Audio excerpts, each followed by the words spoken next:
bruit parce que les vaches, il y en a qui dorment C'est vrai? Elles sont où quand elles dorment? Tu me montres? dans l'air paillé là-bas. Montre-moi, vas-y. Je te Dans la suis. paille. Tu me montres? C'est où? Là-bas. Dans la paille, Ah oui, il y en a qui font dodo, t'as vu? Vas-y, vas-y. Bonjour mesdames, bonjour mesdemoiselles, bonjour messieurs. Bien vous voyez, nous sommes ici sur un joli petit village de la Margeride, tout à fait sur les monts de la Margeride. Nous sommes au Pinède, sur la commune de Prunières, où va se dérouler cette émission aujourd'hui. Alors nous sommes invités par la famille Valentin. Alors dans la famille Valentin, nous avons madame, donc la plus jeune, parce qu'il y en a une autre, dame Valentin, voilà, qui est, alors tu te présentes? Alors, Laure Valentin. Voilà, Laure Valentin. Il y a Roland Valentin. Roland Valentin, et puis le papa là-bas, la troisième génération. Serge Valentin. Voilà, mais voilà, ça c'est la troisième génération, on fait la première, deuxième, et nous avons la troisième génération ici, avec une génération Maëlle dynamique. Valentin. Hey Maëlle, et toi c'est comment? Jules Valentin. Jules, et toi c'est? Tom. Et Tom. Voilà, Ok. le petit Tom, donc on est Derrière tous... Robert, il y a qui? Ah, j'avais pas vu, monsieur le maire, alors c'est monsieur le maire de Prunières, hein. C'est encore un Roland d'ailleurs, hein, Roland Audou, donc, qui est maire de Prunières à vie.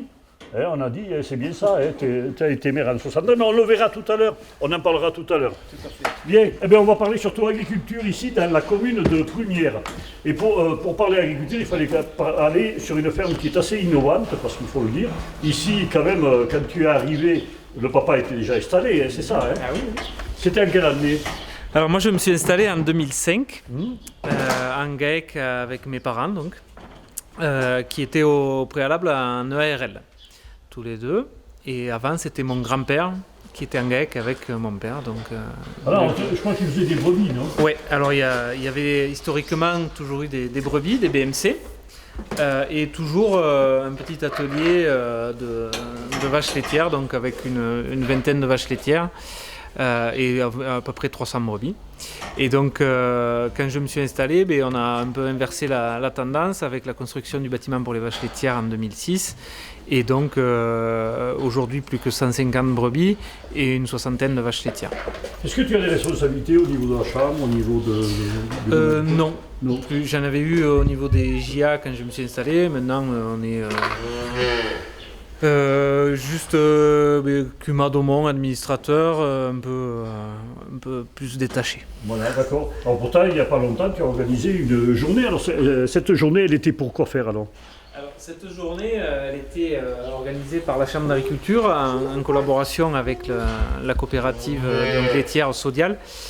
Et elle était organisée dans le cadre des journées Innovation, donc où ils mettent une innovation en avant. Et donc le thème de la journée, c'était le CAP 2ER, donc ce bilan carbone effectué à l'échelle d'une exploitation agricole. Est-ce que tu peux nous donner le résultat de ce bilan? Le résultat, on ne va pas le détailler. Donc le but, c'est de faire un état des lieux et de voir quelles sont les émissions des différents gaz émis par l'exploitation, alors que ce soit des animaux, que ce soit du matériel utilisé ou de beaucoup de choses, et de voir qu'est-ce que l'exploitation dans sa globalité est capable de stocker aussi. De stocker et Voilà. d'économiser aussi. Et d'économiser aussi. Donc, Voilà. à terme, donc on fait un état des lieux. Et le but et l'innovation en elle-même, elle sera de s'améliorer et de mettre des choses en œuvre pour être meilleur à l'avenir. Alors moi j'avais pensé à un truc, mais bon, ça ne tient qu'à moi. Moi j'avais pensé à un truc, c'était de dire à tout le monde, mais dans le monde entier, on dit, toi on aura droit par personne à tant de carbone à gaspiller. Voilà, tant par personne. Et puis il faut que tu te débrouilles avec ça. Alors t'es pas si dans le fond. C'est pas si facile que ça, oui. C'est pas si facile que ça, mais l'idée elle est un peu là, puisque les directives et les volontés qui nous dépassent, elles sont d'être à zéro en fait. Oui. Donc, et on sait très bien qu'il y a alors les personnes, c'est plutôt les entreprises. Il y a des entreprises qui en produisent énormément et qui n'ont pas des capacités de stockage. Oui, oui. Alors que nous, notre force, c'est qu'on en produit, certes, mais derrière on a une production et on a surtout du stockage. C'est-à-dire on est capable de stocker tant de tonnes, donc que ce soit dans les couverts végétaux, dans les haies, dans les bois, Voilà, oui. et donc Vous arrivez à rattraper un petit peu. voilà. Voilà. Et donc l'idée à long terme ou à moyen terme, elle est d'arriver à faire, puisque le nerf de la guerre c'est de payer, elle est de faire payer donc ceux qui sont excédentaires et donc de payer ceux qui sont plutôt entre guillemets déficitaires, mais ceux qui peuvent en stocker. Donc idéalement, ça serait qu'une entreprise, une grosse entreprise, nous rachète de la capacité de stockage de carbone. C'est-à-dire que plus tu seras En riche, schématisant. plus tu pourras user le carbone. Produire du carbone, pardon. En passant par des raccourcis, c'est ça, ouais. Non, c'est que de toute façon, les entreprises ne sont pas folles. Et avant de venir nous payer de la capacité de stockage, elles vont essayer de réduire leurs émissions de carbone. Oui, non, mais Le but, il est surtout là. Voilà. Le but, il est surtout là, c'est de réduire et donc de niveler un peu ce... Si, mais moi je trouve que l'idée est géniale. Donc, et cette journée, elle a bien marché, oui, vous avez Alors cette journée, elle a plutôt bien marché sur des thèmes qui ne sont pas encore très porteurs et très rassembleurs, puisque c'est quelque chose encore en agriculture qui se met en place, qui prend son chemin. Donc oui, après voilà, il y a eu une couverture un peu médiatique pour faire passer le sujet. Et c'était un peu le démarrage d'une future campagne de bilan carbone sur nos exploitations lozériennes. Ah mais c'est très bien, moi je trouve ça génial, quoi. Et puis faire comprendre aussi aux gens que vous êtes capable donc d'arriver à faire... On n'est pas, surtout dans nos régions en Lozère... pas les pires qui usaient du carbone. Non, Voilà. c'est sûr qu'on en consomme, que ce soit avec nos tracteurs, que ce soit avec nos vaches, que ce soit avec... nos livraisons d'aliments, de paille, mais derrière, il y a quand même cette notion dans l'approche là, de ce fameux cap 2ER, il y a une notion de rentabilité quand même. C'est-à-dire qu'on calcule le nombre de personnes nourries par l'exploitation à l'hectare, on calcule... voilà, c'est-à-dire que tout ça, c'est si on consommait et que derrière on ne produit pas, donc ça nous apporte vers ce but de ne pas perdre de rentabilité non plus, parce que c'est bien beau d'économiser des émissions de carbone, mais si derrière on perd de la production, eh bien finalement on va rester dans des... Donc il faut... le but c'est pour nous, notre but, c'est d'économiser d'un côté, donc des émissions de carbone et à terme des sous, puisque le gasoil, il ne nous le donne pas jusqu'à preuve du contraire, et les engrais non plus, et les aliments non plus. Et donc, d'économiser de ce point de vue-là, sans pénaliser la production. D'accord. En l'occurrence, la production de lait, puisque l'étude... Donc on a dit qu'il y avait toujours il y a des brebis et des vaches laitières, mais l'étude et le logiciel il se base juste sur l'atelier lait, voilà, des vaches laitières. D'accord, c'est vraiment quelque chose de très utile donc, et puis on n'avait pas trop entendu parler de ça, mis à part dans les journaux après. Voilà. Quoi. Mais je trouve que... c'est dans la vague, quoi. Ça va... C'est très bien, voilà, bravo la Chambre d'agriculture une fois de plus, Christine Valentin qui était sur KWZ il n'y a pas longtemps d'ailleurs. Voilà, on la salue Christine. Et puis alors, on va laisser un peu la place aux dames, puisque quand même, c'est la parité, et la parité veut que tu sois sur la ferme aussi. Alors, pour le moment, du coup, je ne suis pas encore installée, en fait. Ouais. Donc, je vais m'installer en septembre 2021, quand mon beau-père, du coup, prendra sa retraite. D'accord. Je passe actuellement un diplôme agricole, puisque je n'ai pas de diplôme agricole. Donc en fait, je passe une VAE, validation d'acquis par expérience, pour pouvoir après m'installer avec les aides. Et ça t'était venu depuis longtemps, ça c'est venu après le mariage ou déjà avant, tu avais envie de faire agricultrice? Alors moi, je suis petite fille d'agriculteur déjà. Mes grands-parents avaient une ferme sur Mende, du coup. D'accord. Donc j'ai toujours quand même connu plus ou moins ça. Et puis ensuite, ça s'est fait en venant aider Roland, du coup, tous les jours à la ferme. Voilà, ça s'est fait comme ça.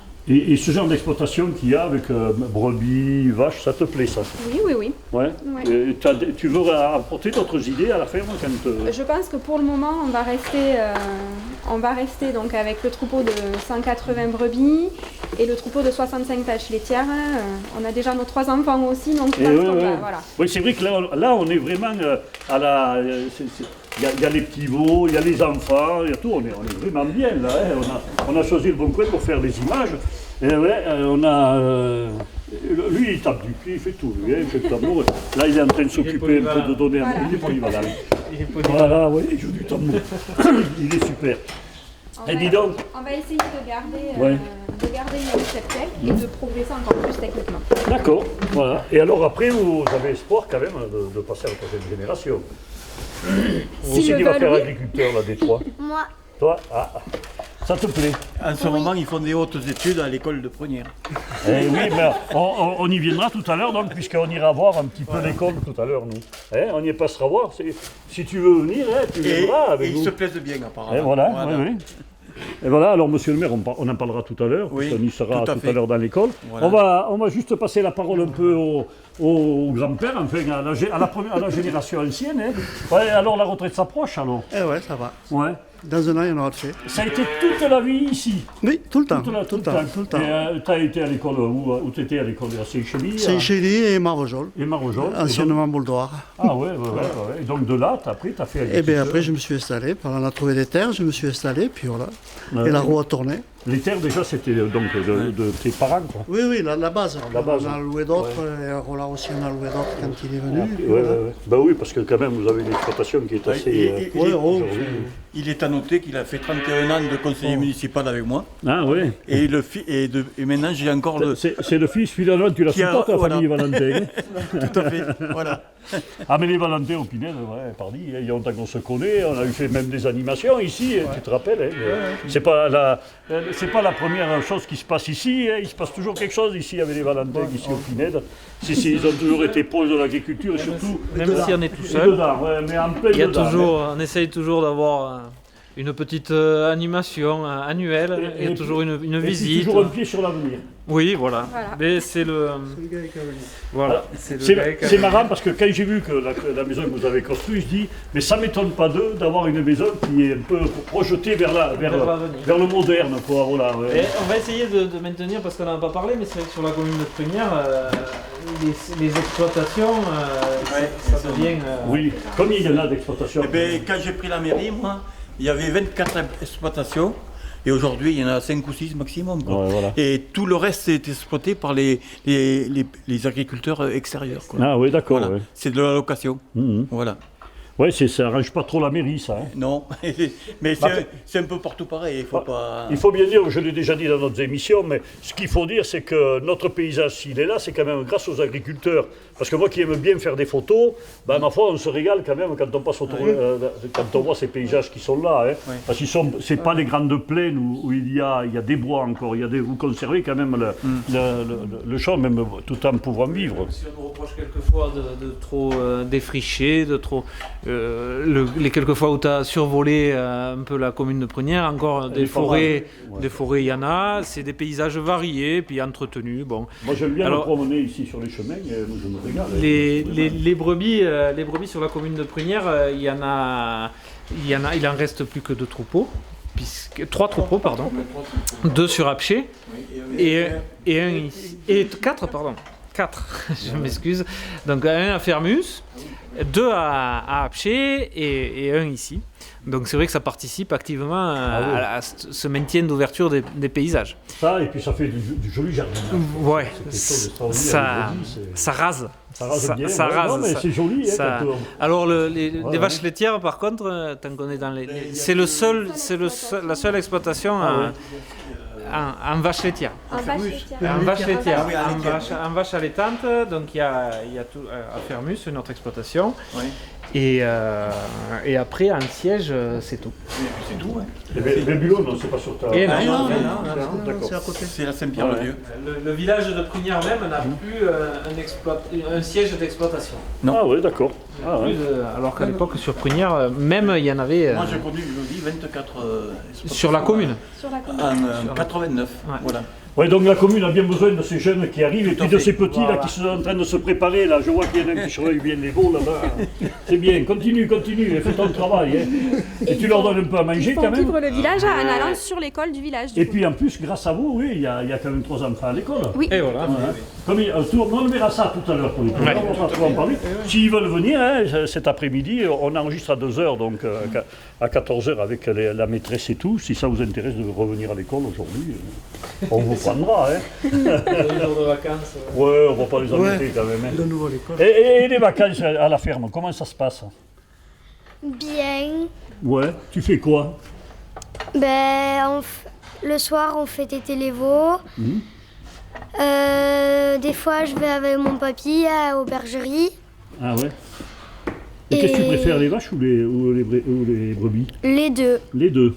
Y a pas, voilà. Tu seras un bon agriculteur, je crois. Hein. Et le tracteur? Et pas des tracteurs. Oui, j'aime bien les tracteurs Ah aussi. ouais. On ne dit pas de marque, mais quelle couleur il est le tien? Bleu. Ah. Et toi là-bas, oh Jules, Jules, regarde un peu la caméra là. qu'est-ce que tu fais Dis- toi à la ferme alors? Qu'est-ce que tu fais toi à la ferme? Je vais téter les veaux. Après, je sais plus. Ah oui. Je donne l'aliment de l'autre côté aux petits veaux. Je repousse le silo aux vaches. Et voilà. Eh ben voilà, Et ils font jette travailler papa les et maman enfants, mais c'est génial ça. Je pense qu'ils y courent derrière d'ailleurs, hein, derrière ce travail. Ils n'ont pas l'air bien malheureux toujours. Il y en a Hein. un qui- Oui, il y en a un qui travaille là-bas. Tu peux le filmer, Eric, regarde. Et même après l'école, oui, je me doute bien que les copains, il n'y en a pas beaucoup dans le village. Là, alors, hein. Voilà, écoute, on vous remercie, la famille Valentin de nous avoir reçus donc, dans cette magnifique ferme. Eric nous fera quelques images pour montrer un petit peu l'exploitation. Et puis, on vous souhaite beaucoup de bonheur surtout. Et puis, surtout avec Merci vos à enfants. vous de vous être déplacés déjà. Franchement, vous êtes une famille magnifique. Alors, ça fait plaisir à voir. Hein. Puis alors, ils sont super. Hein. Vraiment, bravo. Voilà, si tu as un petit dernier mot à dire. Voilà. Non, à part qu'on avance et de faire au mieux avec ce qu'on a. Et De l'optimisme. De l'optimisme, ouais. Et puis des enfants qui sont là et qui aiment bien, et en espérant que ça se perpétue. Oui, j'espère bien, oui, parce qu'avec ces trois, quand même, il y en aura bien un qui va rester à l'autre. Il a la main entière dans la bouche, regarde-le. Comment tu fais Ah, ça? il est trop malin, regarde ça, regarde. Il ne crème pas, non. Alors, on se retrouve tout à l'heure à l'école de Prunière, tout à l'heure avec la maîtresse et avec les parents d'élèves pour nous parler un petit peu de cette magnifique école de Prunière. Monsieur le maire sera encore avec nous et on se donne rendez-vous donc dans 2 minutes, juste le temps de marquer le numéro de téléphone si vous voulez participer à cette émission. Vous pouvez aller téléphoner à Eric et il vous expliquera comment on fait pour participer. Voilà, Eric est amoureux des vaches et son chien aussi. Prochaine fois, tu le prends. Hein. Voilà. Merci Eric, merci donc la famille Valentin de nous avoir accueillis. Monsieur le maire, on ne le remercie pas encore parce qu'on le garde avec nous. D'accord. Allez, à tout à l'heure. tout à l'heure.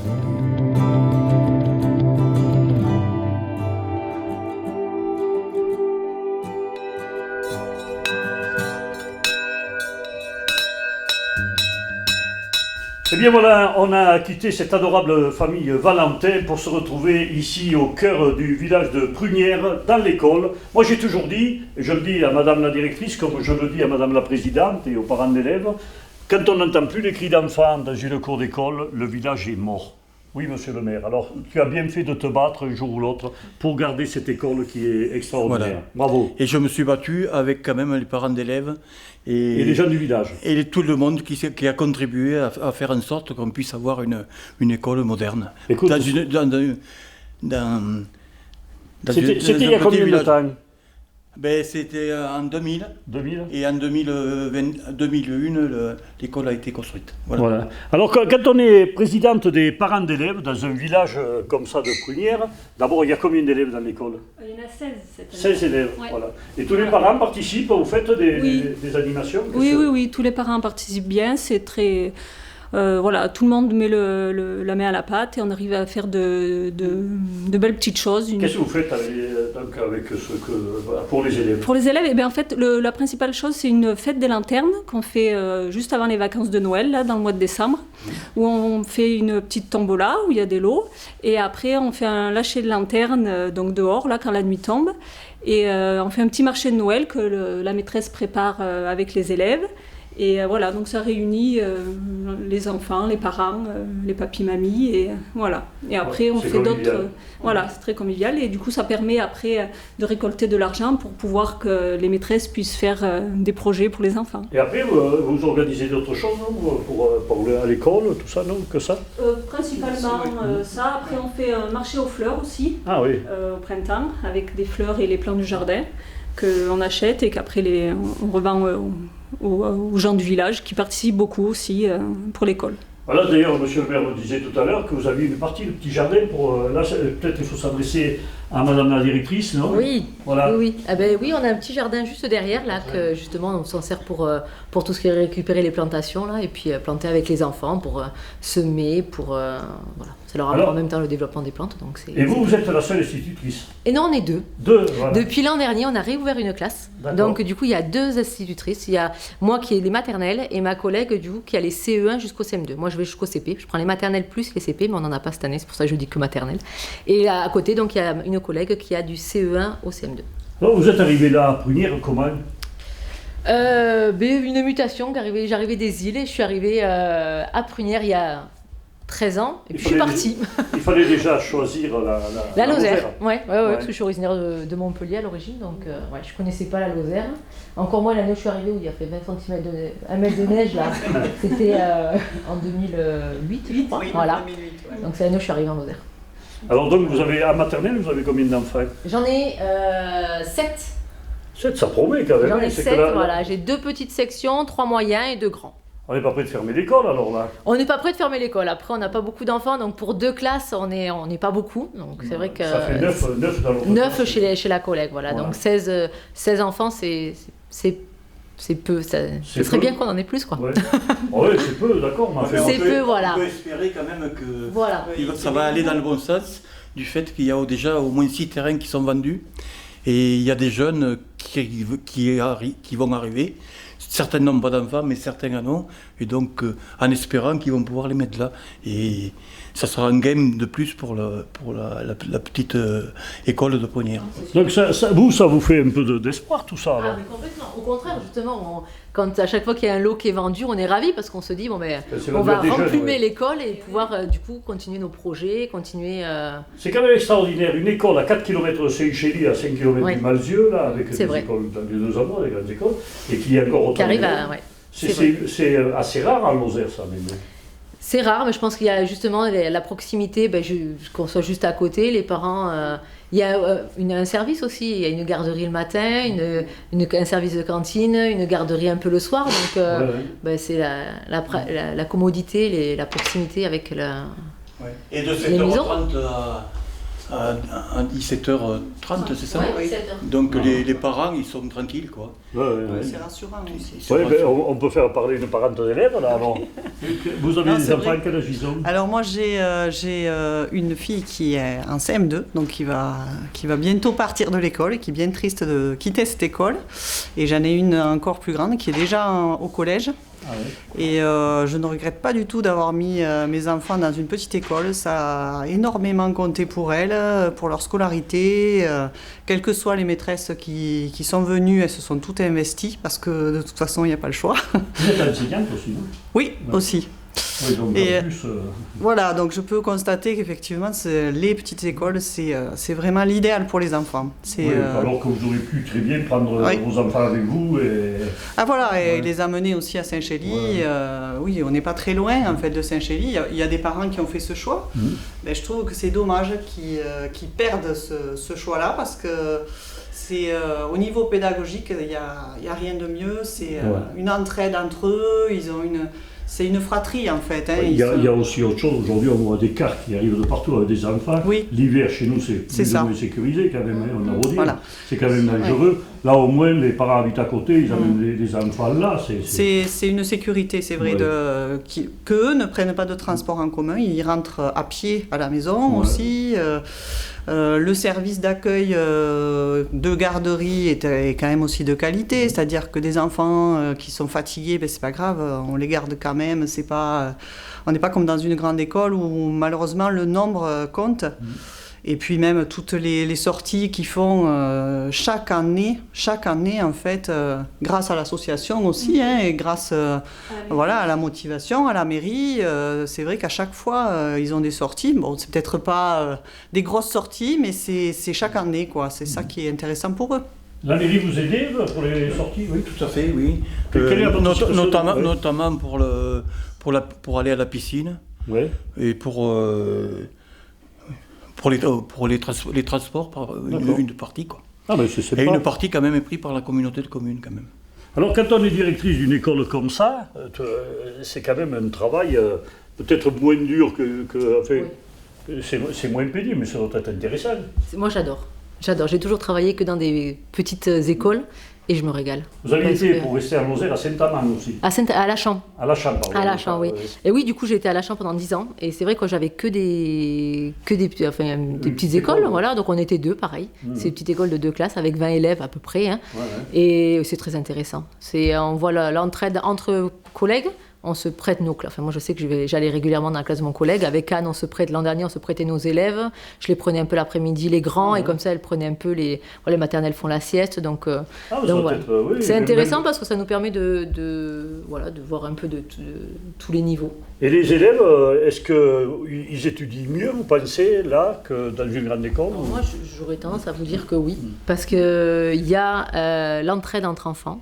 Ce qu'on appellera du tutorat, c'est qu'un grand va pouvoir aider un petit, ou même un plus jeune qui a compris quelque chose va pouvoir l'expliquer, même un plus grand, ça arrive.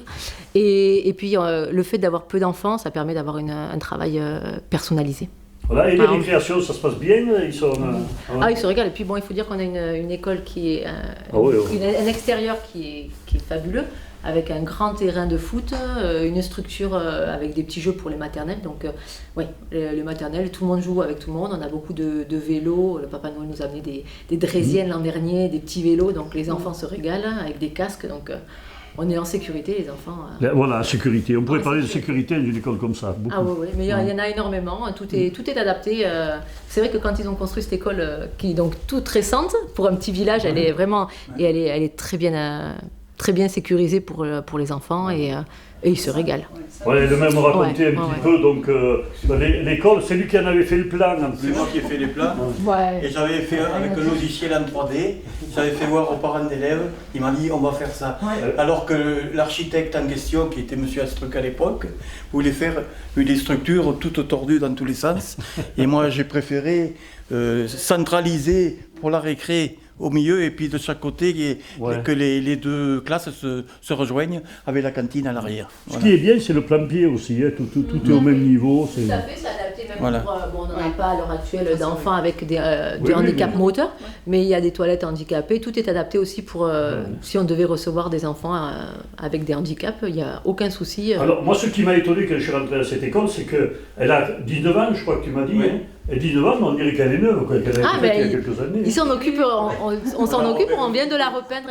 Ma classe a été repeinte à tout seul l'an dernier. On voulait presque faire l'interview d'homme, on a dit non, on va dedans, c'est plein de couleurs, c'est bien.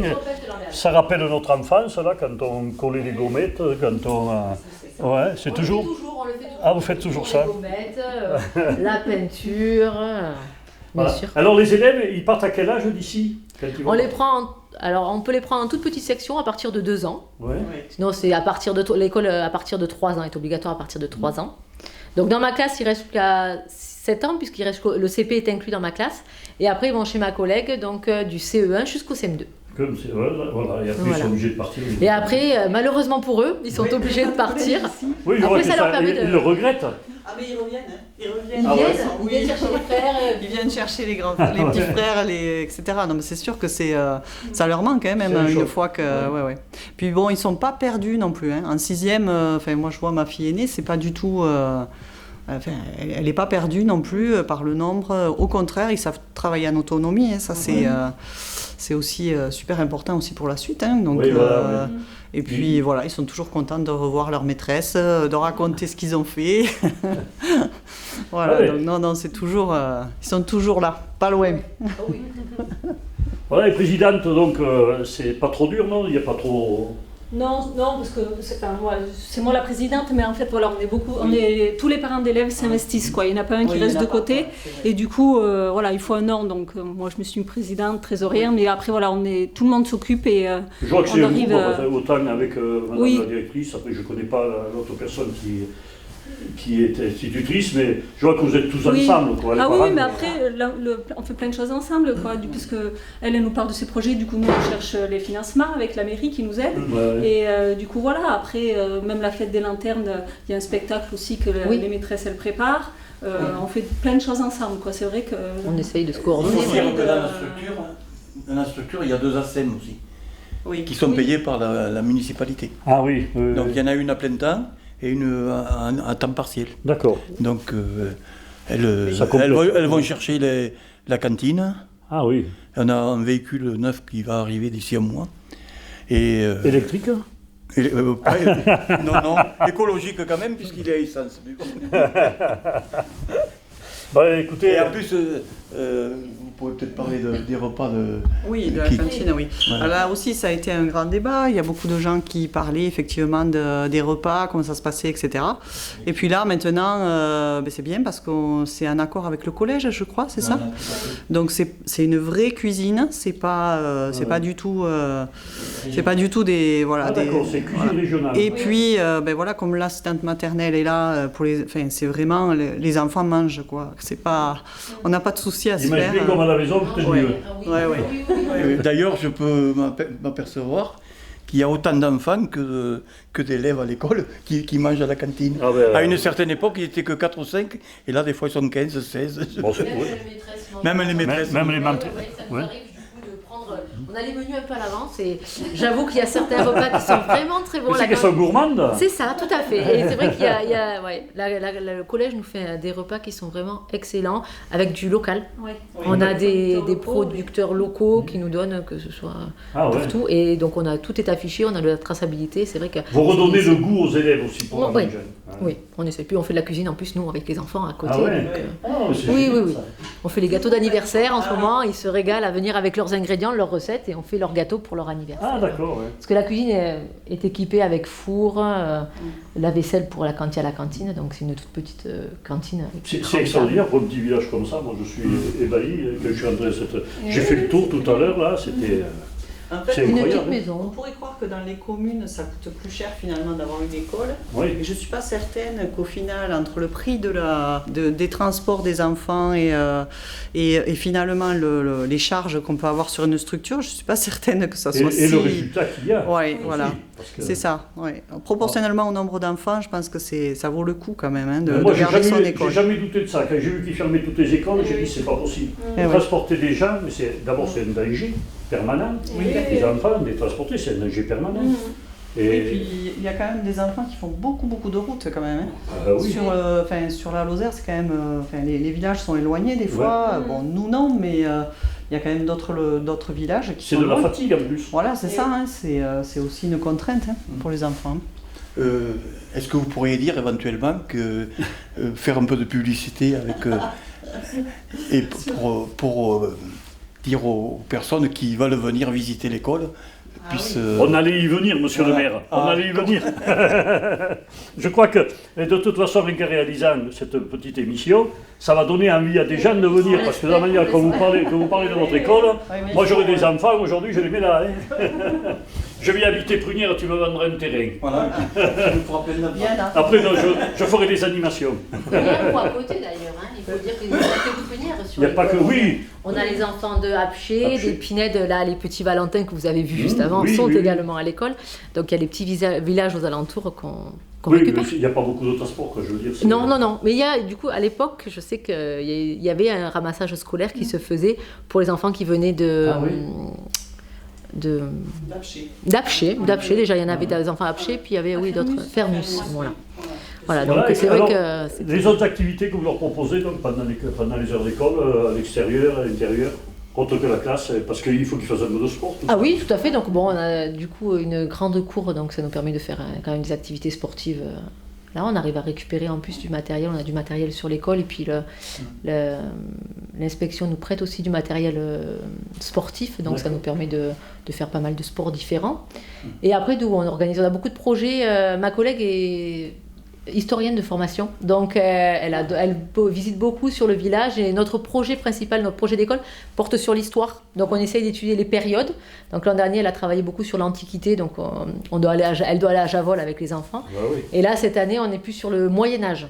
Bon alors là c'est pas loin. Voilà, donc le Moyen-Âge et puis on aimerait du coup partir en voyage scolaire. On a déjà commencé à parler avec les parents d'élèves pour partir quelques jours en fin d'année, en juin, avec les enfants, justement. On voulait aller à côté de la Couvertoirade, partir 3 jours, de manière à ce que les grands...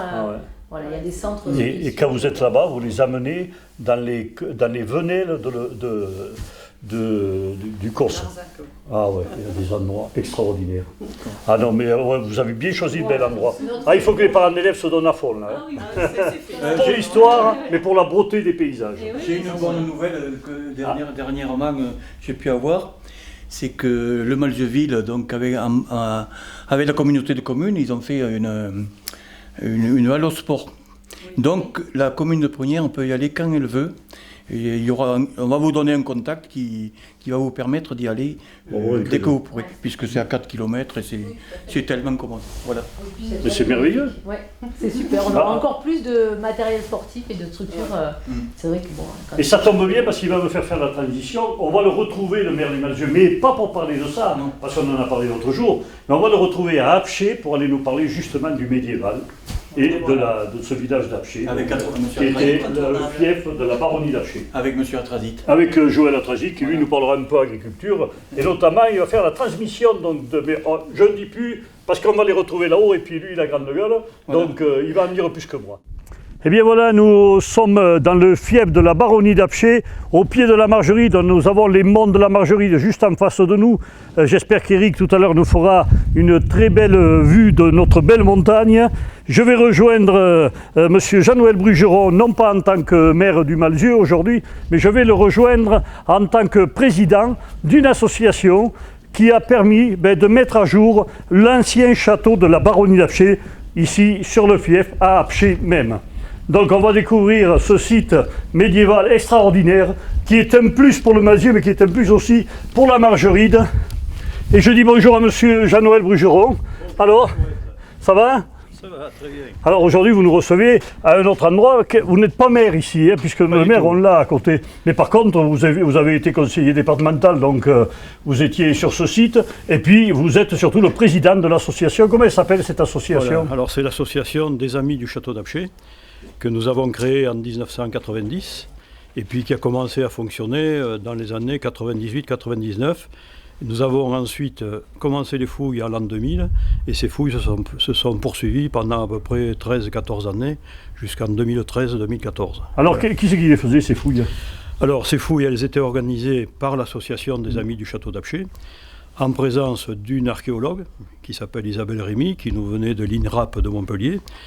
Et pour réaliser ces fouilles, l'association embauchait chaque année à peu près une quinzaine de jeunes qui venaient du secteur, mais qui venaient d'un petit peu partout de toute la France, et qui travaillaient ici sur le site sous l'autorité de l'archéologue. Voilà, parce que je suppose que c'était minutieux. Est-ce que vous avez trouvé des trésors là ? Alors, oui, on a trouvé un trésor. Mais avant de trouver le trésor, on a quand même découvert tout ce site. Parce que ce site, c'était finalement un promontoire qui était entièrement recouvert.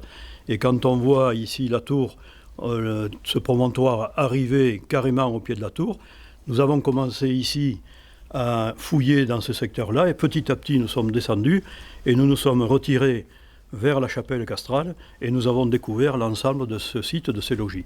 C'était un château énorme. C'était un château très important. La baronnie d'Apcher, c'était une baronnie très importante, de même que la baronnie de Peyre, puisque le château était au Roc de Peyre, comme la baronnie de Mercœur qui était au Malzieu. Oui, c'est marrant justement parce que beaucoup croient que le Malzieu faisait partie de la baronnie d'Apcher, étant donné que c'était le même canton. Donc. Pas du tout. Voilà. Il y avait deux baronnies séparées, c'était des baronnies qui appartenaient toutes au comté du Gévaudan, puisqu'il y avait 8 baronnies qui s'étendaient sur l'ensemble du Gévaudan. Et ici, il n'y a pas que ce château qui faisait partie de la baronnie, il y en a plusieurs, non? Alors, il y a des châteaux, il y en avait un sur Arzeng d'Apcher, puisque la baronnie s'étendait entre la Truyère et le Besse. Voilà. Et là, il y avait un certain nombre de sites qui faisaient partie de cette baronnie. Mais le siège le plus important était ici à Apcher. Voilà, donc ici vous avez récupéré des objets anciens qui permettaient de voir comment était la vie dans le château? Alors en fouillant on a récupéré beaucoup de choses, puisque au point de vue des objets mobiliers, il y a eu d'abord beaucoup de céramique qui a été retrouvée. Alors malheureusement ces céramiques, elles ont été retrouvées en morceaux. Oui. On a pu faire reconstituer quelques éléments, mais très peu. Ensuite, on a découvert des éléments métalliques, des boucles de ceinture. On a découvert quelques éléments en verre. Et puis également beaucoup d'ossements. Alors tout cela a permis de voir comment fonctionnaient les habitants de cette baronnie, dans le site de la baronnie d'Apcher. Voilà. Et des ossements, pourquoi il y avait... Alors il y avait des ossements, mais beaucoup d'ossements d'animaux, pas d'ossements humains. Tous les ossements qui ont été trouvés, parce qu'à l'époque, les gens se nourrissaient avec des animaux qui étaient dans le secteur. Ah oui, d'accord. Donc ça vous a permis de voir un peu ce qu'ils mangeaient aussi. Ça permet de voir ce qu'ils mangeaient, comment ils se comportaient. On a trouvé également pas mal d'éléments des fabrications de dés à jouer, de dés à coudre. On a trouvé beaucoup d'éléments comme ça de la vie quotidienne qui était à l'époque donc de cette époque du Moyen-Âge. Est-ce qu'il y a un musée quelque part pour voir tout ça? Et non. C'est une proposition que je vous fais aussi parce que je le sais. Mais... Il n'y a pas de musée. La seule chose qu'on souhaiterait, c'est créer ici sur le site d'Apcher, aménager un bâtiment de manière à pouvoir d'abord accueillir le public parce qu'on n'a absolument rien et donc ça serait vraiment nécessaire quand il fait mauvais de pouvoir avoir un lieu où les gens pourraient se rendre et puis d'avoir un espace pour également donc exposer un certain nombre d'objets qu'on a trouvés. Au titre des objets, on a fouillé aussi la citerne ici et le puits qui était dans la cour intérieure du château. Ce puits, il fait 14 mètres de profondeur. Et au fond de ce puits, où il y avait toujours de l'eau bien sûr, on a retrouvé un seau en bois de la fin du Moyen-Âge, un très, très joli seau. Alors ce seau, quand on l'a découvert, on l'a remonté, on l'a mis dans une bassine qui était remplie d'eau, et ensuite on l'a amené à Grenoble, au commissariat à l'énergie atomique, pour qu'il soit traité, stabilisé.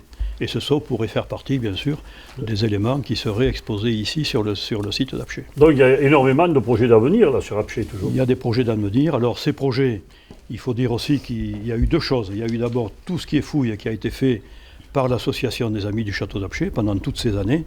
Et ensuite, c'est la communauté de communes des terres d'Apcher qui, à l'époque, s'est occupée de la mise en valeur du site. C'est-à-dire que la restauration, par exemple, du donjon, la création de cet ouvrage que l'on voit ici pour accéder au donjon, puisqu'à l'origine, il n'y avait pas d'accès. L'accès se faisait simplement par des échelles à l'intérieur et également par des échelles à l'extérieur. Oui, je me rappelle, j'allais chercher la sienne pour monter, moi. Alors.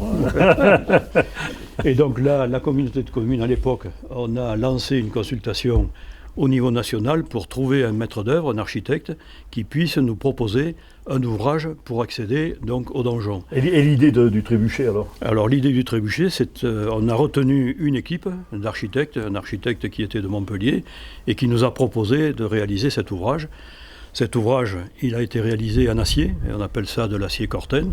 C'est un acier tout à fait particulier qui a été sablé et qui ensuite prend sa patine tout seul. Ce qui est très important pour nous, puisque ça évite bien sûr d'avoir de l'entretien à faire par la suite. Ouais, voilà. Et l'architecte s'est fait plaisir puisqu'il a mis là-haut, au niveau du Valencier, la tête du loup du Gévaudan. La tête du Gévaudan, ouais. Non, mais après c'était une bonne idée parce que c'était difficile à trouver quelque chose pour monter, pas faire des escaliers béton ou même en granit, quoi. On a eu plusieurs propositions, notamment d'architectes qui ont travaillé sur le site ici, mais Toutes les propositions, finalement, nous les avons refusées. Et nous avons voulu faire cette consultation au niveau national pour essayer de trouver quelqu'un qui soit en capacité de nous proposer quelque chose qui soit en harmonie avec le site et puis surtout avec le donjon et puis avec la chapelle castrale. Ouais, et c'est comme ça original, que... cela, Absolument. Ouais. Et finalement, l'ouvrage qui a été réalisé, c'est un ouvrage qui s'intègre parfaitement à l'architecture et au site. On n'a jamais eu, disons, d'opposition par rapport à ce qui a été réalisé ici. Mais même quand on arrive pour prendre une photo, je trouve qu'il est bien, dans la photo, il est magnifique, il s'intègre bien. Ouais.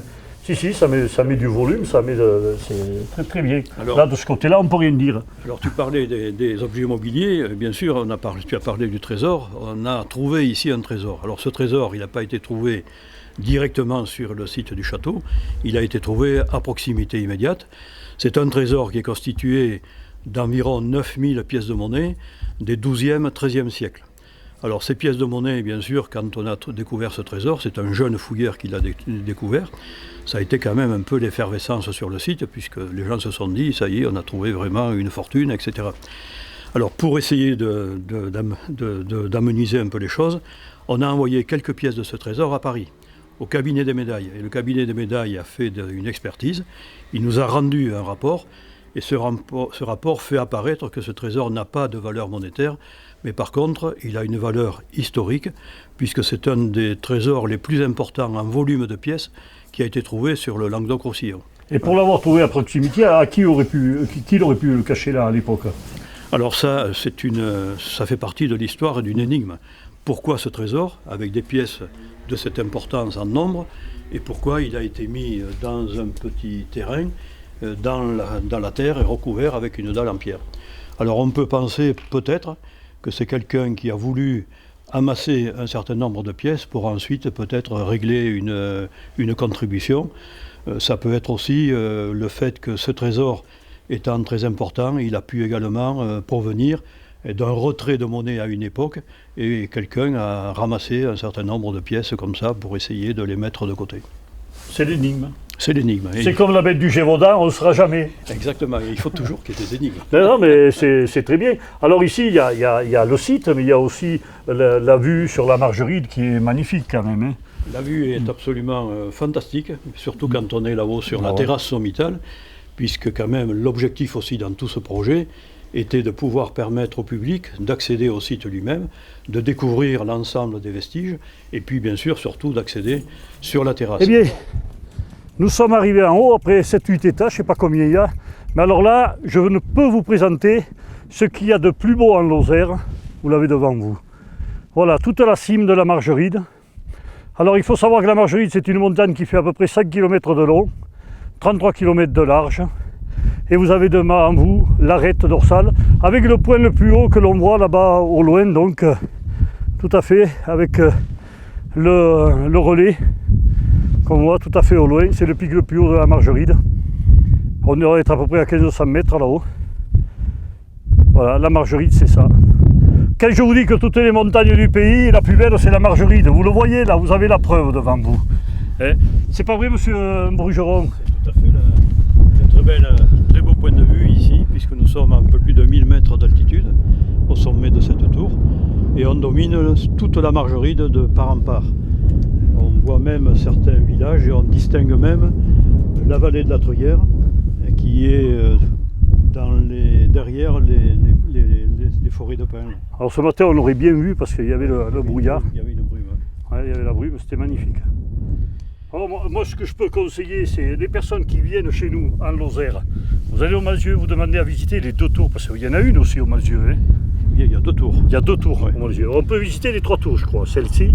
Voilà, la tour d'Apcher, la tour de Baudon au Malzieu et la tour des prisons, qui est ce qu'on appelle plus communément la tour de l'horloge.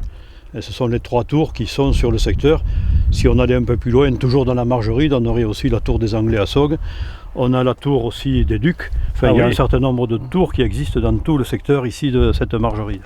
Voilà, et alors ici, quand vous êtes ici, ben, vous voyez notre pays. Voilà, tout le pays est là. Avec le travail, puisqu'on parlait des agriculteurs tout à l'heure, on a le travail des agriculteurs qui est devant nous. Quand vous voyez tout ça, quand on voit ces paysages comme ça, avec les bois qui sont conservés, avec les magnifiques prairies qu'il y a, avec enfin, toute cette beauté de paysage, c'est aussi grâce à nos agriculteurs qu'on a tout ça. Hein. Alors, nous continuons, nous avons ouvert déjà depuis 3 ans ce site au public. Cette année, nous avons eu un peu moins de monde puisqu'il y a eu bien sûr l'épidémie, mais on reçoit grosso modo à peu près 1000 personnes sur les 2 mois de juillet et août. Voilà, qui montent à la tour. Qui montent à la tour. Après, il y a plus que ça qui vient au village. Absolument. Tout à fait. Voilà, c'est un bon complément aussi pour le Malzieu. Les gens qui viennent ici sur la Margeride, ils vont faire un tour au Malzieu, ils viennent visiter ici, ils vont à la Croix là-haut pour filmer. Moi je trouve cette vue, mais alors ici c'est quelque chose d'extraordinaire. Et c'est ce que vous disiez tout à l'heure, c'est vrai, quand on venait, qu'on était enfant ici, parce que j'ai eu même dansé dans la cabane à bois que vous avez fait démolir là, à l'époque, hein. On dansait là, je me rappelle, et c'est vieux. Hein. Et on venait là, c'était un pré, quoi, c'était une espèce de tertre. Ouais, un tertre, voilà, avec des pierres dessous. Non, mais, et l'autre jour je passais à côté, et là on a avec nous donc un habitant du village très, très célèbre, hein, puisque le père Atrazi, on demande des fois s'il n'était pas le baron, il n'était pas déjà du temps du baron ici à Apcher. Et l'autre jour je marchais à pied et j'ai vu un monticule de pierres dans un pré, bien arrangé, tout ça, et je me demandais si ça faisait partie du château. Ah non, absolument pas, non. Ah, quand on arrive là sur le vieux chemin, là, quand on vient de Prunière, sur un vieux chemin. Ah oui, tu veux dire un grand rectangle là. Ouais, voilà. C'est aussi une énigme, mais c'est tout simplement que les anciens, les serfs, quoi, en fait, avaient les mauvais terrains et les valorisaient au maximum en nettoyant, quoi, en fait. En fait, là, c'est bien rangé, on dirait que... Oui. Je sais pas si on dirait des cairns, cairns, ou des tumulus, et ainsi de suite, mais bon, apparemment, c'est pas plus que ça, quoi, en fait. Alors, toi, on ne t'a pas fait venir pour parler de... mais on n'a pas fini trop avec monsieur le maire, donc je reviens, monsieur le maire, qu'est-ce que je dis, à Jean-Noël, le président de l'association. Je vais y arriver, le maire, il est là-bas. Tout à l'heure, le maire, il nous dira pourquoi on appelle les habitants d'Apcher les Tintaigres, là. Voilà. Et alors, nous avons l'église castrale, et au Malzieu, vous avez récupéré donc, une vierge qui est très très ancienne, je crois. Hein. Voilà, alors c'est la Vierge d'Apcher, c'est une vierge qui est du XIIIe siècle, qui a une particularité, c'est-à-dire que l'âme de cette statue est en bois, et elle est recouverte d'un mélange d'étain et de plomb. Alors, elle était d'ailleurs polychrome.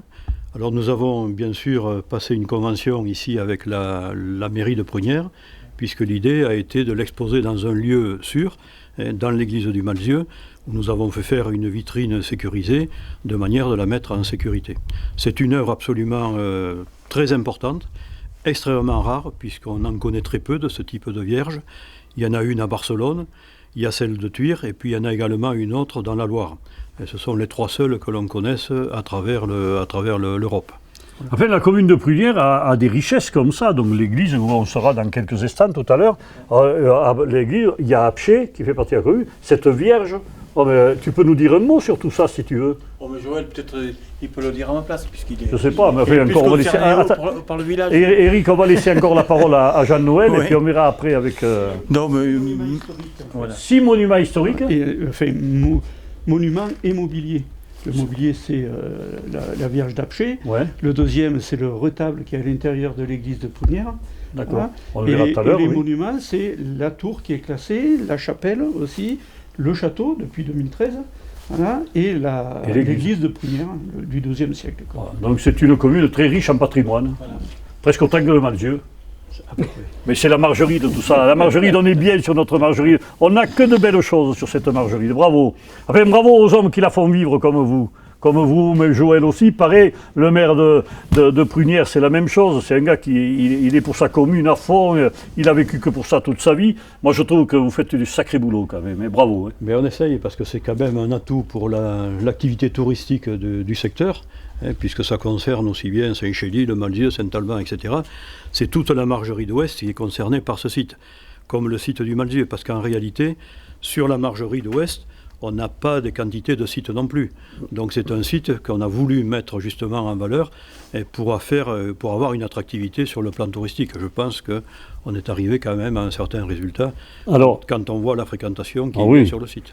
Alors, c'est vrai, on n'a pas peut-être beaucoup de sites comme ça, de cette ampleur, mais on a des sites merveilleux quand même sur la Margeride. Je pense à la Porte des Fées, là-haut aussi, ça vous concerne ça aussi? Ça, c'est des sites naturels, c'est autre chose. Oui, mais ça fait rien. C'est autre chose que le patrimoine. Le patrimoine, c'est Apcher, c'est le Malzieu, c'est d'autres sites qu'il y a sur le... Je pense aussi à Serverette, qui a une église magnifique, qui est l'église Saint-Jean à la sortie de Serverette. Même le village est magnifique. Et le village est très beau aussi. On va faire une émission bientôt sur Serverette. C'est une bonne chose. Voilà, et puis après, il y a des sites naturels, il y a évidemment la vallée de la Truyère qui représente également beaucoup de choses. Et puis, quand on sort un petit peu de tout ça, on trouve Garabi, on trouve un certain nombre, le Mont-Boucher. Donc les gens, les bisons, tout le monde peut trouver des activités. Le Mont-Chauvet avec un village très très ancien là-haut. Le village de Mont-Chauvet, Ah oui, voilà. Vous êtes un bon margeridien, vous connaissez bien votre leçon.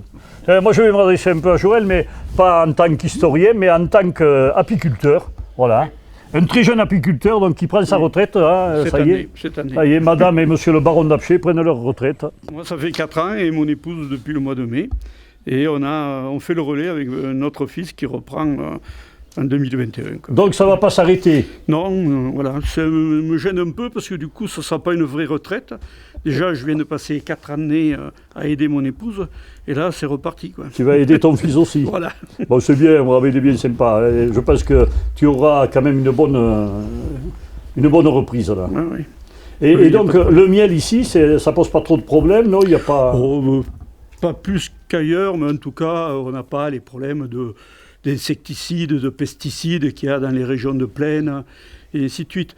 Nous, le gros problème depuis une bonne quinzaine d'années, c'est les conditions météo. On voit bien qu'il y a une dégradation. Enfin, que je dis dégradation, c'est pour mon métier, mais on voit bien qu'il y a des épisodes de plus en plus violents, du vent, des grandes périodes de sécheresse qui reviennent de plus en plus souvent, et ainsi de suite. C'est ce qui me fait faire un peu de soucis par rapport à l'avenir de l'apiculture, parce qu'il faut à chaque fois s'adapter, et c'est de plus en plus dur. Ça demande de plus en plus de travail. Un exemple, c'est que si on reste avec des ruches à un endroit où il n'y a pas de nectar dans les fleurs, il faut transhumer, il faut aller ailleurs. Et ça, c'est du temps, des nuits à passer en transhumance et ainsi de suite. En fait. Tu le fais toujours? Eh oui. Et ton fils va continuer? Où c'est que tu transhumes d'habitude? Voilà, ça dépend des miels qu'on veut faire. Pas mal dans le Cantal, pour les miels de tilleul, d'acacia, de châtaignier, et ainsi de suite. Dans le sud, pour l'hiver aussi, où on fait, à la fin de l'hiver, du romarin, du thym, voilà, de la lavande dans le Gard aussi. Voilà. Et puis tout le reste, c'est ici, en fait. Le framboisier, toutes fleurs de montagne, en fait. La ronce. Ici, on a quand même pas mal de pâturages protégés encore. Ce qu'on voit dans le pays, il y a pas mal de forêts. Même si des gens se plaignent maintenant que les prairies se modernisent, c'est-à-dire que les agriculteurs les tournent régulièrement, par rapport à certaines années où on a connu des prairies naturelles qui perduraient. Voilà. Mais sinon, on est encore en région protégée. En fait. Qu'est-ce que tu conseillerais aux agriculteurs justement pour conserver les fleurs plus longtemps, tout ça? Qu'est-ce que tu leur demanderais si tu avais quelque chose à demander? De faire au moins de prairies artificielles qui tournent tous les ans, c'est-à-dire qui labourent tous les ans. C'est-à-dire qu'on voit bien que maintenant la tendance est à faire du rendement, même ici dans nos départements. Alors moi j'avais remarqué une chose sur les bords des routes, donc en me promenant comme ça, il y a énormément de fleurs qui poussent sur les bords des routes et on voyait beaucoup d'abeilles venir butiner ces fleurs. Malheureusement, on nettoie vite, donc pour que ce soit bien propre, pour que tout le monde voit que c'est propre. Et en fait, là aussi, on enlève quand même la possibilité aux abeilles de faire du miel. L'ensilage aussi. Les ensilages, ils sont de plus en plus précoces. Cette année, par exemple, par rapport au changement climatique, on a eu un bon mois d'avance, 5 semaines d'avance sur les floraisons. Donc, nous, ça nous perturbe beaucoup. Les abeilles, c'est pareil. S'il y a de l'ensilage qui se fait début mai, alors qu'il y a 25 ans, c'était en juin qu'on le faisait, en fait. Mais ça fait un mois de travail de perdu, en fait. Donc de rendement de perdu. Voilà. Alors, la production par rapport à il y a 10 ans? Cette année, c'est exceptionnel. Ici, je parle. C'est une année exceptionnelle. On a eu une grosse production, voilà, qui aurait pu être mieux, mais enfin, on ne va pas toujours se plaindre, comme les agriculteurs. Donc, nous sommes des agriculteurs aussi. Les abeilles n'étaient pas confinées. Oui, n'est-ce pas? Et ça a été, pour nous ici, très bien. mais il a fait sec assez tôt quand même. Fin juin, on avait déjà la sécheresse d'installer, et ainsi de suite. Quoi, voilà. Mais ça permet de faire des mielas aussi. Est-ce que c'est les mielas? C'est les miels qui proviennent des pucerons. Ah, ouais. Voilà. Et à chaque fois que les abeilles n'ont pas de fleurs à butiner, parce qu'elles récoltent le nectar, contrairement à ce que tout le monde pense, c'est pas du pollen. Le pollen ne sert pas à faire du miel, c'est le nectar. Si elles n'ont plus de nectar, elles vont sur les arbres et elles ramassent des mielas. Ce sont les miels noirs. En fait, c'est les déjections des pucerons, quoi, en fait. Ah bon? Qu'on vous fait manger. D'accord. Bon, moi je connais pas trop pour. Moi c'est pas à cause du virus, mais j'ai plus de goût. Mais c'est pas à cause du virus, puisque ça fait 20 ans que ça dure. Alors. D'accord. Bon, il faut des miels beaucoup plus forts. Oui, le miel de châtaignier, je sens. T'arrives à le sentir, d'accord. Il y a même la couleur, c'est vrai. Je vais revenir un peu à Monsieur le maire. Est-ce que vous avez autre chose à nous dire là sur ce magnifique trésor qu'on a sous les pieds là? Ça, je parle du trésor, je parle du bâtiment. Moi, ce que je souhaite, c'est qu'on puisse faire connaître le plus possible ce trésor. Et pour cela, nous avons un outil quand même très intéressant sur notre secteur de la Margerie d'Ouest. C'est la création de notre office du tourisme communal et qui permet justement d'ouvrir toute une publicité, une communication sur le site lui-même, sur le Malzieu, Saint-Chély, Saint-Alban, etc., de manière à faire venir davantage de monde. Et ils font un très bon travail. Et ils font un très bon travail. Voilà, ils sont spécialisés, ils sont vraiment très motivés, et donc tout ça pour justement faire connaître ce beau territoire. Voilà, moi je suis bien content, et c'est vrai qu'on en parlait avec un pays voisin, un village voisin qui n'ont pas ça, et ils veulent prendre exemple sur nous. Alors vous voyez que... Mais c'est une bonne chose. C'est une bonne chose. Voilà. Oui, alors monsieur le maire de Prunières. Je voulais juste dire une chose. Oui. C'est qu'en conseil communautaire, la dernière fois, on a appuyé pour qu'on puisse faire des spectacles au mois d'août sur cette piste. On en a déjà fait un, magnifique. C'est pas moi qui te dirai le contraire. Et donc, avec très peu de moyens, on arriverait à faire quelque chose d'exceptionnel et d'attirer le monde. Et on a pu voir qu'on avait pu entasser pratiquement 700 personnes là, dans les ruines, la dernière fois. Voilà. Oui, après que c'était un spectacle de nuit, je crois. Un spectacle, oui. De feu, ce qui était magnifique d'ailleurs. On connaît bien la troupe alors. Et vous aussi, vous avez des projets alors là avec votre association pour faire vivre? Mais les projets, c'est surtout déjà l'association s'occupe donc de l'ouverture du site pendant l'été. Puisqu'on embauche 2 jeunes qui viennent faire les visites. Et puis c'est de participer à cette animation dans la mesure du possible. Voilà, un bon lien avec le Malzieu, Apcher, et puis on a tous les spectateurs qui sont autour, avec Saint-Chély, Saint-Alban et partout au monde, qui sont autour pour venir. Et vous qui êtes à Mende, qui êtes ailleurs, même ceux qui sont en Amérique, parce que je sais que chez vous, il y en a qui nous regardent en Amérique. Donc écoutez bien, quand vous venez, le Malzieu, Apcher, c'est en priorité. Et Prunières, pardon. Oh, et si vous avez fait des enfants, mettez-les à l'école de Prunières, c'était super. Il y a quelque chose qu'on va partir voir ensemble dans quelques instants. C'est l'église de Prunières, on y va tout de suite, regardez. Hop, on est à l'église. Et avant le petit goûter, on a mangé quoi tout à l'heure? Ah, c'est vrai. Attends, je recommence alors ma faim. Non, vas-y. Alors, on a dégusté tout à l'heure un pao ils appellent ça la mâche ici. Chez nous, c'est pas ça, c'est du pain perdu. Donc, nous, on n'appelle pas ça. Mais reprends-le là, monsieur le maire. Pourquoi tu appelles ça la mâche? Eh bien, tout simplement, c'est le pain perdu. Et à l'époque, les gens étaient très pauvres. Ils prenaient du pain.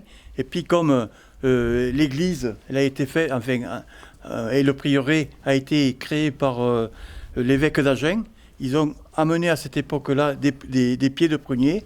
Et puis, les pauvres se servaient sur ces pruniers. Et avec le pain, ils faisaient la mauche. Donc, nous, on s'appelle les crèmes mauche à prunière. Voilà. Nous, à Lausanne, on n'appelle pas ça comme ça. Enfin, le reste du pays. Tu connais la mauche, toi? Ah oui. Sinon, en français, c'est la coupetade. Voilà, c'est ce que je voulais chercher. C'est vrai qu'on dit toujours mauche. Ouais, non, nous, on dit coupetade. Et nous remercions madame l'épouse du maire qui nous a fait, elle est là-bas cachée, regarde là, qui nous a fait une coupetade délicieuse. On te fait une grosse bise parce qu'elle était vraiment délicieuse. Et alors, voilà, il est en train de filmer, Eric, là, je ne vais pas trop l'embêter, mais nous avons à côté, on va laisser la parole de nouveau à mon ami, notre mielleux le plus sympathique du département, pour lui demander qui sont les Tintarels. C'est nous. C'est qui, vous? C'est les gens d'Apcher, en fait. D'accord. Et alors, ça s'explique par le fait que on a donné ce sobriquet, ce surnom, aux gens d'Apcher parce qu'ils étaient les premiers à sonner les cloches quand les orages arrivaient. Vous savez que le fait de faire de grands bruits, dans le sud de la France, on fait péter des pétards qui sont interdits maintenant, hein, bien sûr. Et alors donc ça détournait les orages, quoi, en fait. Ouais, les alors nuages, c'était à double tranchant, parce qu'en fait, du coup, nous, on évitait les orages, mais on les envoyait ailleurs, quoi. Vous les envoyez au Malzieu. C'est pour ça que le Malzieu, il y a toujours des préverts là-bas. C'est pour ça qu'on dit la perle de la vallée. C'est grâce à nous, alors. Et en période de brume, ça permettait aux gens aussi de retrouver leur chemin. Voilà. En période de brume, ça permettait aux gens de retrouver leur chemin. Ça, donc, les Tintarelles, Joël, c'est chez toi, c'est à Apcher. Et alors, chez toi, à Prunière, c'est quoi? Les crèmes mauch. Les crèmes mauch, faisons crème à la mauch. Les serverettes, c'est les ventres noirs. Non, c'est Saint-Alban, les ventres noirs. Commence pas à nous piquer notre nom. Et on mesure les gamins, ça fait qu'il y a Saint-Gély quand il est los barabons. On se retrouve de suite, regardez. Je suis là, hop, on est dans l'église. Ave Maria. Eh bien, c'est sur ces mots que nous allons démarrer cette présentation de cette magnifique église de Prunière. Et je vais à la rencontre de Nelly qui est chargée par la municipalité, non seulement de faire un ménage, qui est très bien fait d'ailleurs, mais également de présenter donc cette église, car c'est une des plus vieilles églises de Lozère, il faut le savoir. Et ça, je pense que Nelly ne dira pas le contraire. Bonjour Nelly. Bonjour. Voilà, alors sur KWZ, on est heureux de te rencontrer. On sait que c'est toi qui fais visiter l'église, donc. Oui, l'été, tous les jeudis après-midi de l'été. Voilà, alors qu'est-ce qu'il y a de particulier dans cette église? Alors, elle date du XIe siècle. C'est un baron d'Apcher, Guérin IV, qui a donné tout ce domaine à l'évêque de Mende. Et l'évêque de Mende a transmis le domaine aux moines de la Chaise-Dieu du côté de Saugues. Ils sont venus et ils ont bâti déjà l'église telle qu'elle, dans ces dimensions-là, alors que le village était tout petit. Déjà l'église était aussi grande? Aussi grande. Il n'y a pas eu d'agrandissement. Depuis. C'était à quelle date ça? La donation du terrain date de 1185. Oui, donc ça fait le XIIe siècle, c'est pas mal. Hein. Oui. Voilà. Et donc, pourquoi une église aussi importante? Parce qu'on est sur l'ancienne voie romaine, la Via Podensis, qu'utilisaient les pèlerins de Saint-Jacques. Et donc, il fallait un espace grand pour pouvoir leur assurer le gîte, les soigner et qu'elles servent de refuge. Voilà, donc on n'a pas fini de râler après le fameux chemin de Saint-Jacques. Non. Puisqu'on sait que Prunière était en plein milieu. Oui. Et donc à cette époque-là, déjà, donc, le clocher y était tel qu'il est là? Oui. Voilà. Oui, les cloches. Clocher à peigne. Oui, non, un clocher mur ici. Ah, c'est clocher mur. C'est clocher mur. Et c'est un clocher très mastoc, hein, et avec un rappel de la Trinité à chaque fois. Il y a 3 étages et 3 voussures pour chaque... pour les cloches. Oui. Voilà, d'accord. Voilà. Alors quand on pénètre dans l'église, ici on retrouve la chaire, bien sûr, qui est très très vieille. La chaire sur laquelle j'étais tout à l'heure. Oui, elle date la moitié du 19e siècle. D'accord, oui, voilà. Un peu plus récente. Un peu plus récente. Les portes, tout ça, c'est... Les portes, il y a une histoire sur le portail, parce que justement en 1905, avec la loi de séparation de l'Église et de l'État, la gendarmerie de l'époque devait faire l'inventaire de tous les biens de l'Église. Et ici, ils n'ont pas voulu. Ils ont fermé Les paroissiens n'ont pas voulu. Non. Et ils sont montés en haut au clocher et balancé des pierres et tout ça sur la maréchaussée. Voilà, la maréchaussée de l'époque. Et ils ont essayé de pénétrer à coups de hache. Il y a encore les coups de hache sur le portail. Ah, ben ouais, voilà. En effet, alors, voilà. C'est une histoire très très intéressante. Oui. Voilà. Et lorsqu'on pénètre, alors ce chemin de croix magnifique qu'il y a là, il a une date, il est daté ou... Non. Il est peut-être plus récent. Plus récent, oui. Voilà. Oui. Et ensuite, lorsqu'on pénètre, il y a des tableaux qui sont, on voit des fresques en haut, là-haut, qui sont des portes. Oui, un peu plus un peu plus tardif que la construction de l'église. Ces fresques, peut-être Roland, il peut, parce que c'est lui qui a... Roland, les fresques, tu me disais tout à l'heure qu'elles étaient recouvertes de chaux. Oui, tout à fait. L'église était entièrement chaudée par rapport à la peste. Et il y avait un béton sur le pavé. Donc, à l'époque de M. Bosse-Bernard, là, il y a eu une motivation de tous les habitants du village pour participer bénévolement pour enlever cette chaux. Et effectivement, c'est là qu'on a pu découvrir les fresques. Et donc après, ils ont fait intervenir depuis Paris des gens compétents pour les remettre en état. Et est-ce qu'ils les ont datés? Ils pensent que ça serait du 14e.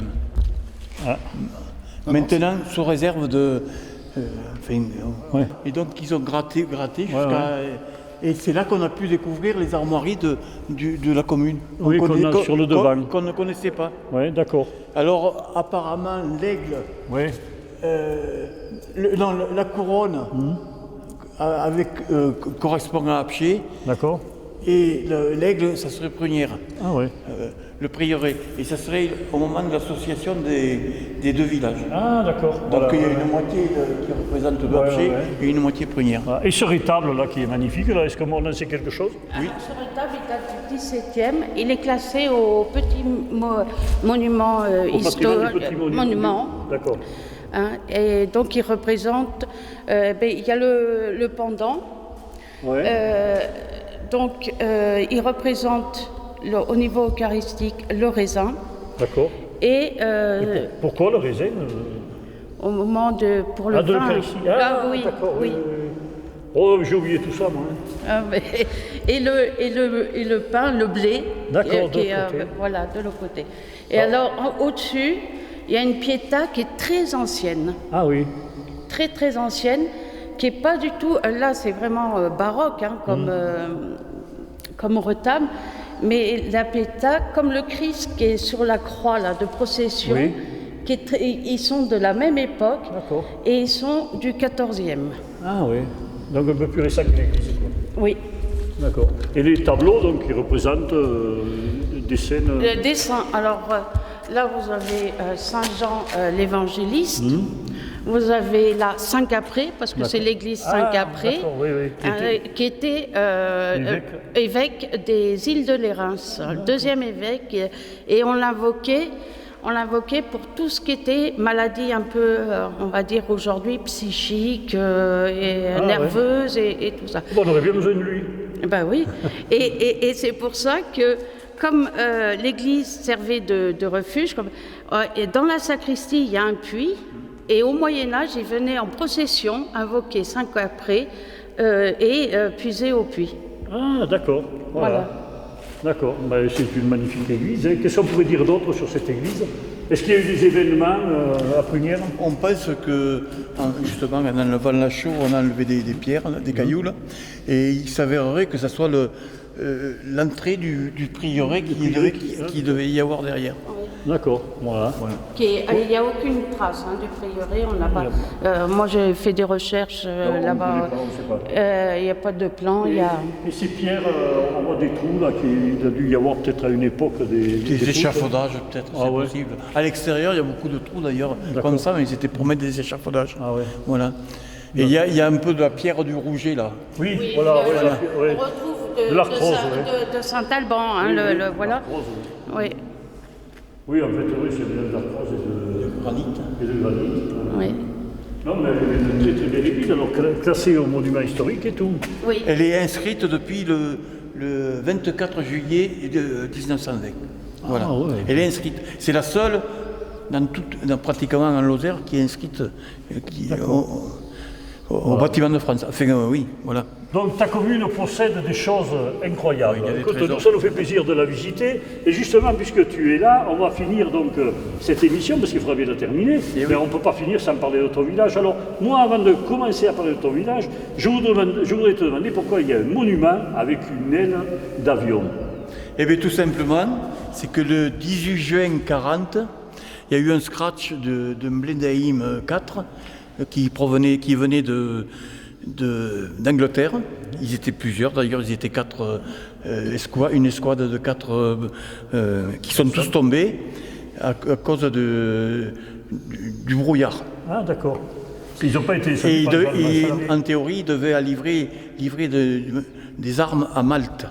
Ah oui, d'accord. Et au passage, donc ils sont tous tombés, et ils sont tombés le jour de l'appel du général de Gaulle, le 18 juin. Ah oui. Donc le 18 juin 1995, on a fait une cérémonie assez inconséquente, où il y avait 42 colonels, 3 généraux d'armée, il y avait l'armée de Nîmes qui était montée, monsieur le préfet, et on a retrouvé la famille du pilote du pilote, et on l'a logé pendant 10 jours au Lion d'Or.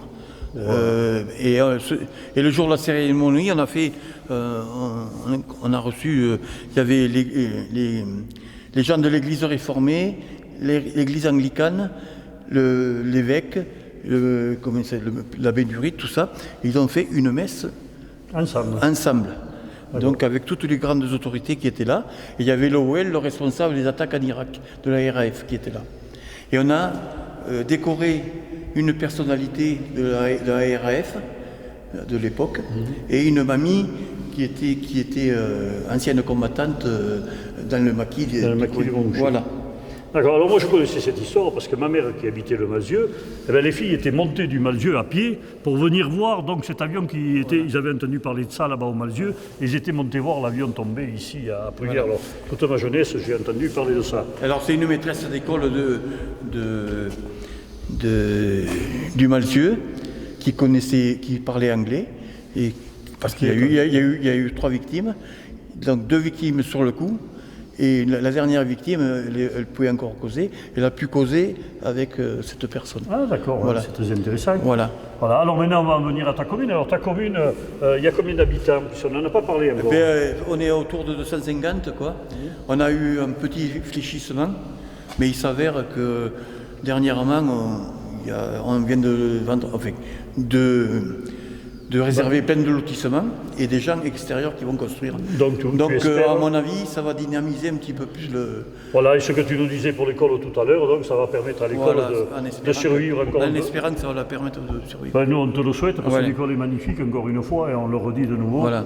Et alors, au niveau des employés municipaux, comment vous... Alors, on a une certaine autonomie maintenant, depuis quelque temps, pour pouvoir faire l'entretien de la voirie, l'entretien des bordures, pour l'eau, pour l'assainissement et tout ça, pour l'entretien normal. Et, on a une personne à plein temps et on a du matériel en conséquence. D'accord. On est vraiment bien équipé. Ouais, voilà. Ouais, pour une petite commune quand même, c'est plutôt rare. Ouais, c'est plutôt rare, oui. Voilà. Puis on voit un village très très bien entretenu, avec des voies refaites, avec des endroits très sympathiques comme le parvis de l'église. Alors, une chose que je peux dire, c'est que depuis 91 ou 92, j'ai fait des enfouissements de réseau, et il s'avère qu'il reste 2 poteaux dans toute la commune à enfouir. Ah oui, ça c'est important. Ouais. Parce que tous les petits hameaux ont été refaits, Apché a été refait et Prunières, et vous verrez, il n'y a aucun poteau, aucun fil nulle part. Alors toi, tu es maire depuis quelle année? Tu es au conseil? Je suis élu depuis le 12 mars 1977, et puis j'ai fait 2 mandats avec la famille Voss en tant que conseiller, et en 1989, j'ai pris la mairie, et donc jusqu'à aujourd'hui, et j'ai un mandat de... pas pour encore 6 ans. Ouais, t'en as pour 20 ans quoi. Mais... Non. Bon, on te le souhaite, oh. Non, mais si j'arrive au bout du mandat, ça fera 49 ans de municipalité. Il te faut commencer à former quelqu'un alors. Oui, mais ça y est, Parce que je crois que ce coup-ci, tu n'étais pas chaud pour te présenter. Non, toi, par contre, par rapport à d'autres maires, toi, tu n'étais pas trop chaud. Et non, parce que j'ai des problèmes de santé.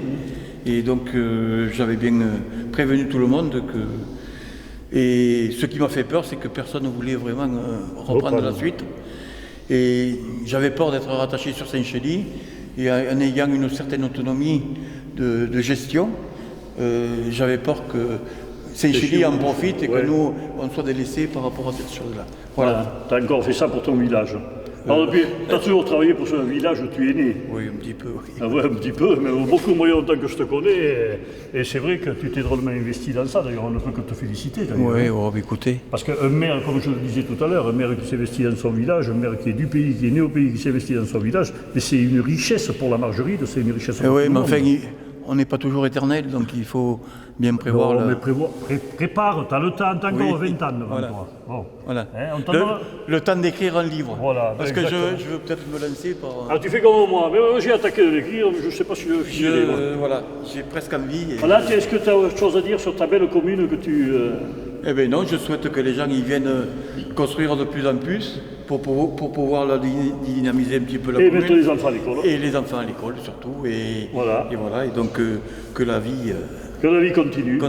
On va remercier Nelly une fois de plus pour sa participation, pour toute son histoire. Bravo, continue de parler de ton pays, de parler surtout de notre patrimoine qui est très riche ici sur la Margeride, c'est drôlement important. Et moi je vais vous dire au revoir car c'est un petit peu la fin de l'émission. Alors je vous dis au revoir. Eh bien, je ne vous quitte pas pour tout le temps, parce qu'on va en refaire d'autres. N'ayez pas peur, on reviendra, peut-être même à Prunière, qui sait, hein. Mais on reviendra, c'est sûr, on reviendra tout le temps. Alors, si vous voulez être partenaire de cette émission, n'hésitez pas à téléphoner sur le petit bandeau qui est là, vous voyez, il y a le numéro de téléphone. C'est le numéro spécial d'Éric, mesdames. Bon, je ne vous donne pas ses mensurations, mais tout à l'heure, quand il a eu mangé le bon gâteau que nous avait préparé Madame l'épouse du maire, eh bien, il avait un ventre le double de ce qu'il a en ce moment. C'est très bien. Merci Éric pour toute ta technique, tu es vraiment super. Merci pour tout ce que tu fais pour la Margeride, pour le pays, pour la Lozère. KWZ Lozère, c'est votre télé, mesdames et messieurs. Partagez, mettez des j'aime, partagez et surtout, faites voir que notre pays est le plus beau du monde. Au revoir, salut.